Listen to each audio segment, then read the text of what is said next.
وما أرسلناك إلا رحمة للعالمين. Kemudian majalah yang kedua menjawab kritik tentang sunnah ini. Ketahuilah wahai saudaraku, semoga Allah merahmatimu, bahwa hadis tentang syariatkannya puasa Syawal tadi telah dibicarakan oleh sebagian kalangan dengan berbagai kritikan. Oleh itu perlu kiranya kita menyingkap alasan mereka untuk menjawabnya. Yang pertama, sanad hadisnya. Sebagian orang mengkritik hadis ini karena dalam sanad hadis Abu Ayyub terdapat seorang rawi Sa'ad bin Sa'id al-Ansori. Dan ini dilemahkan oleh ulama seperti Imam Ahmad dan Imam An-Nasai. Maka jawabannya, tidak semua ilah kecacatan itu melemahkan hadis. Telah mapan dalam ilmu hadis bahwa kecacatan dalam perawi itu terbagi dua, yaitu cacat menjadikan lemahnya suatu hadis dan cacat yang tidak menjadikan lemahnya hadis. Jadi tidak semua kecacatan menjadikan lemahnya satu hadis, dan Syekh Utsaimin dalam kitabnya Mustalah Hadis mengatakan atau menjadikan hadis pembahasan ini sebagai contoh hadis yang kecacatannya tidak menjadikan lemahnya hadis. Ya, jadi cacat yang terdapat dalam hadis itu karena ada rawi Sa'ad al-Ansori bin Sa'id al-Ansori itu tidak menyebabkan lemahnya hadis. Yang kedua, mayoritas ulama menilai positif bahwa Sa'ad bin Sa'id al-Ansori dilemahkan oleh Imam Ahmad bin Hambal, namun sebagian yang lain dalam kitab Rijalul Hadis, ya mereka mendapati mayoritas ulama telah menilai positif tentang Sa'ad bin Sa'id al-Ansori. Jadi ada khilaf juga kalau kemudian ini dilemahkan. Artinya kita bisa ngambil kemudian ulama yang tidak melemahkan beliau. Kemudian yang ketiga, Imam Muslim berhujah dengannya. Dan kita sudah maklumi bahasanya kitab Imam Muslim itu kitab sahih. Maka kalau Imam Muslim memasukkan hadis itu di situ, maka ya itu kitab hadis itu dianggap sahih oleh Imam Muslim. Jadi kitab tersahih di muka bumi setelah Al-Quran itu adalah Sahih Bukhari, kemudian Sahih Muslim. Nah, ketika Imam Muslim dan Imam Bukhari punya ketentuan dalam mensahihkan hadis, kok Imam Muslim memasukkan dalam kitabnya, gitu kan, maka ya itu hadis sahih.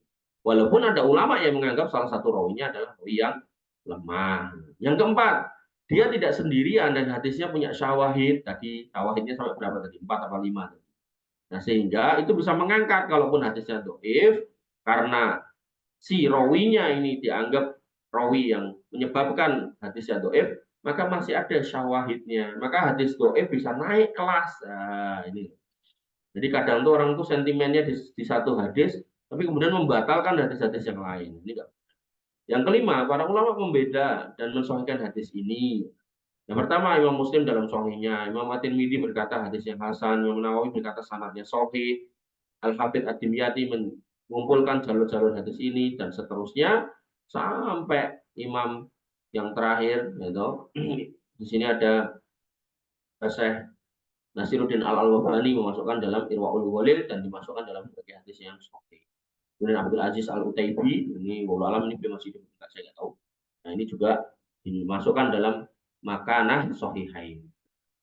Kemudian yang kedua, terkait matannya, dicacat orangnya, sekarang cacat kalimatnya. Ya, sebagian orang mengkritik dari segi matanya, di mana Imam Malik dan Abu Hanifah tidak mengambil kandungan isinya. Alasan Imam Malik karena beliau tidak melihat seorang alim pun dari kalangan salaf yang berpuasa seperti itu, dan beliau khawatir bila orang yang jahil akan memasukkannya ke dalam puasa Ramadan. Demikian pula alasan Abu Yusuf. Abu Yusuf ini murid dari Abu Hanifah, dikatakan kawan, murid. Beliau kemudian khawatir apabila puasa tersebut dianggap wajib oleh orang jahil. Jadi bahasanya khawatir dianggap wajib. Itu kan ada kekhawatiran. Tapi kekhawatiran harusnya tidak membatalkan kesunahannya harusnya. Bagaimana khawatir tarawih dianggap wajib gitu kan. Maka ya jangan kemudian malah membatalkan tarawihnya. Ada orang kayak gitu. Tarawih Nabi kan cuma 3 hari seumur hidup. Maka ya ngapain kita tiap hari? Akhirnya dia nggak pernah tarawih gitu. Nah, ini salah lagi gitu. Harusnya kita paham gitu loh. Kalau Nabi itu nggak tarawih, dia tuh sholat malam di rumah sampai kakinya bengkak gitu. Nah, kita kalau nggak tarawih ngapain? Nah, nongkrong, nonton TV, ya. Makanya mending tarawih cuma setengah jam gitu atau 1 jam sama macam-macamnya gitu. Maka jawabannya orang yang kemudian membatalkan atau mengatakan bahwasanya matannya adalah ada cacat. Yang pertama, ini metode yang benar, yaitu apa? Sesungguhnya kami mencintai para ulama kaum muslimin dalam memilih dari pendapat mereka yang sesuai dengan Quran dan Sunnah.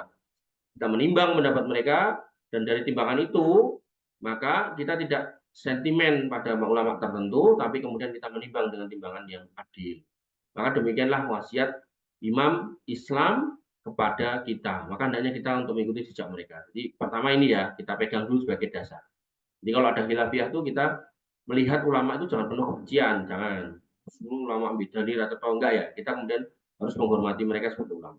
Kemudian yang kedua, berikanlah udzur kepada para ulama. Jadi kalau ada ulama-ulama yang kemudian khilaf gitu kan, kita kasih udzur. Kecuali memang benar-benar dia terindikasi kesesatannya kayak yang tadi saya contoh.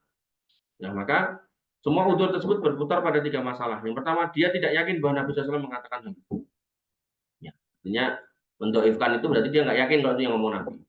Kemudian atau dia tidak menghendaki masalah tersebut menjadi sunnah. Atau kemudian yang ketiga, dia meyakini bahwa hukum tersebut telah terhapus. Ini yang paling ringan nih, yang ketiga ini. Nah, kemudian yang ketiga, alasannya adalah membantah alasan. Alasan dibencinya puasa sunnah ini dapat kita simpulkan menjadi dua. Yang pertama, perkataan Imam Malik, saya tidak melihat seorang pun alim dari kalangan salaf yang berpuasa seperti itu. Dan kemudian yang kedua, kekhawatirannya dianggap wajib. Maka jawabannya yang pertama, apakah hadis yang sahih dari Nabi SAW akan kita tinggalkan hanya karena alasan lemah seperti ini? Artinya alasan kekhawatiran ini loh. Ini kan jadi nggak bisa dong kalau memang hadisnya ada kok kita tolak, kemudian hadis itu karena kita khawatir, nggak bisa gitu. Sama halnya dengan tarawih tadi, kita khawatir dianggap wajib, makanya nggak usah kita wajibkan dan nggak usah kita adakan di masjid, biar tarawih sendiri-sendiri. Padahal apa? Wa qalilun min ibadiyas syakur. Orang-orang yang kemudian bersyukur itu sedikit, otomatis apa? Inna nafsal amaratun bisu. Jiwa umumnya jiwa itu nyuruh yang jelek, suruh ibadah tuh nggak mau. Otomatis kalau di rumah ya kemungkinan besar ya banyak orang yang nggak ibadah. Maka yang terbaik kalau ada di masjid sholat ya orang kemudian akan bergabung, itu yang terbaik. Jadi sehingga dalam hal ini nggak bisa kemudian kita membatalkan sebuah hadis, membatalkan sebuah syariat karena alasan kekhawatiran. Kemudian yang kedua, alasan Imam Malik bahwa beliau tidak mendapati salaf yang melakukan ini tertolak setelah jelas bagi kita kesohihan hadis ini. Artinya hadis-hadis menyebutkan Nabi mengatakan ini, otomatis sahabat melakukan. Nggak mungkin kalau salah nggak melakukan. Maka ucapan ini bukanlah hujah, sebab sunnah telah sahih, hadisnya jelas, maka kita mengikuti dalil yang jelas daripada kemudian pendapat yang tidak berdasarkan hujah. Kemudian ketiga, ucapan Imam Malik tersebut tidak bisa dijadikan sandaran dalam hukum syar'i. Apalagi ucapan tersebut secara umum perlu dikritisi sebab telah dinukil dari sebagian salaf bahwa mereka puasa sunnah. Dan Imam Malik ini punya kalimat yang indah. Beliau pernah menunjuk makam Nabi SAW, kemudian mengatakan tidak ada manusia di kolong langit ini yang mutlak harus kita ikuti kecuali orang yang menghuni kubur ini.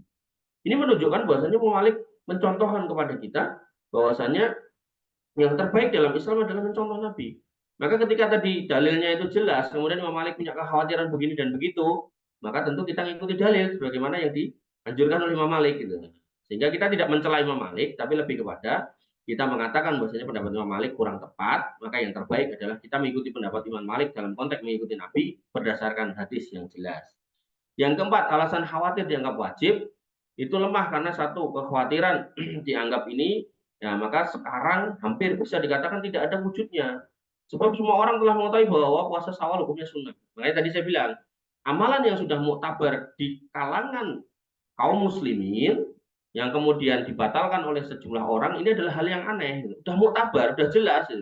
Sholat id pada Ramadan jelas. Kok kemudian ada yang mengatakan nggak usah sholat id, ini kan aneh. Kemudian puasa Syawal ini sudah jelas muktabar, jelas terkenal itu kan. Kemudian sholat tarawih juga demikian. Kok kemudian dikatakan, oh ini nggak ada apa namanya begini dan begitu, makanya kurang tepat. Kemudian yang kedua, menghilangkan kekhawatiran ini bukanlah caranya dengan menolak sunnah. Jadi kalau ada dalil kita kembali ke dalil, bukan menutup dalil dengan kekhawatiran. Kemudian yang ketiga, kekhawatiran ini bisa dihilangkan oleh seorang memisahkannya dengan tidak berpuasa pada hari raya.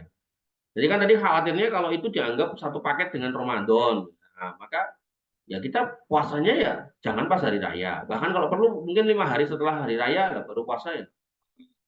Kemudian yang keempat, bila alasan dipertahankan, maka konsekuensinya juga akan meninggalkan puasa sunnah lainnya yang dianjurkan seperti Asyura, Arafah, dan seterusnya, karena khawatir dianggap wajib. Jadi, hukum terkait Syawal itu sama dengan puasa-puasa sunnah yang lain. Kalau dikhawatirkan dianggap wajib, maka dilazimi, maka ya nanti orang-orang khawatir menganggap wajib, kemudian kita batalkan sunnah-sunnah yang lain, ya itu kurang tepat juga. Maka hal-hal seperti ini perlu kehati-hatian. Wallahu ta'ala.